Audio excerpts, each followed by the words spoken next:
Japan, जिसे Nippon के नाम से भी जाना जाता है, वो कंट्री जो ईस्ट एशिया में स्थित है और आज वर्ल्ड की थर्ड लार्जेस्ट इकोनॉमी है। जापान वर्ल्ड की तीसरी सबसे बड़ी अर्थव्यवस्था बना कैसे और कौन से इकोनॉमिक सेक्टर्स है जिसकी वजह से इकोनॉमिक ग्रोथ हुआ, इनके बारे में जानेंगे आज की इस वीडियो में। जापान की इकोनॉमी के दो बड़े सेक्टर है, मैन्युफैक्चरिंग और टेक्नोलॉजी। जापान की मैन्युफैक्चरिंग इंडस्ट्री का उसकी टोटल जीडीपी में हिस्सा फाइनेंशियल ईयर 2019-20 में तकरीबन 20% था और अकेले आईटी सेक्टर का इकोनॉमी में योगदान 16.7 ट्रिलियन येन का था, जहां एक Indian rupee is equal to 1.79 yen. Japan की बड़ी आईटी कंपनीज अगर देखे तो वो है सोनी, फुजित्सु, हिटाची और पैनासोनिक। वहीं मैन्युफैक्चरिंग सेक्टर के बिग प्लेयर्स अगर देखे तो टोयोटा, होंडा और निसान जैसी कंपनीज है। लेकिन ऐसी दिग्गज कंपनी होने के बावजूद जापान की इकोनॉमी में कुछ प्रॉब्लम्स भी है जो ग्रोथ में बैरियर बनी हुई है। उसमें पहली प्रॉब्लम तो जापान की एजिंग पॉपुलेशन है। जापान की पॉपुलेशन में 10% लोग 80 साल या उससे ज्यादा की एज के हैं, जिनकी वजह से लेबर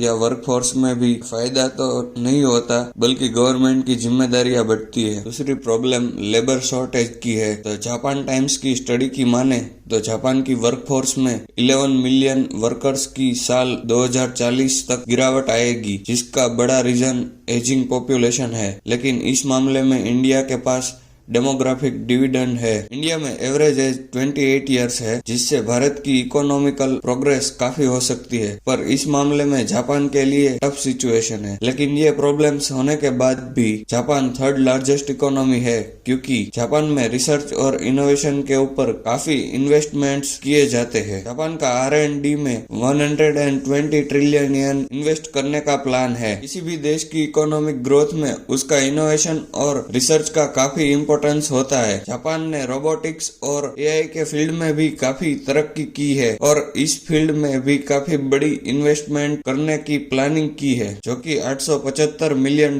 की है। जापान अपनी इकोनॉमिक ग्रोथ के साथ साथ इकोनॉमिक सस्टेनेबिलिटी को भी इम्पोर्टेंस देने वाला देश है। जापान का गोल 2050 तक कार्बन न्यूट्रल कंट्री बनने का है, जो कि द डावोस एजेंडा 2021 के तहत है। इसी के साथ साथ इन्होंने रिन्यूएबल एनर्जी के फील्ड में भी काफी काम किया है, जिसमें जापान का गोल 2030 तक 36 से 38% एनर्जी के लिए रिन्यूएबल सोर्सेज पे आधारित रहने का है। जो भी देश रिन्यूएबल पर ज्यादा आधारित होता है उसकी नेचुरल रिसोर्सेज का बचाव होता है और दूसरे देशों के ऊपर कम आधारित होना पड़ता है। और जापान ने ये पर्यावरण को बचाने के लिए स्टेप्स के साथ साथ वेस्ट रिडक्शन के ऊपर भी काफी काम किया है, जिसमें उसका वेस्ट रिडक्शन रेट 2019 में 99% से इंक्रीज हुआ था। ये स्टेप्स दुनिया के लिए भी फायदेमंद है। जापान के रिलेशंस दुनिया के बड़े ट्रेड प्लेयर चाइना के साथ काफी हद तक इंडिया के जैसे ही है। जापान के चाइना के साथ रिलेशंस 1950 से ही खराब है, जिससे उनको जियोग्राफिकली भी कई सारी दिक्कत होती है और ट्रेड्स भी स्मूथली नहीं चल पाते। तो इस वीडियो में हमने देखा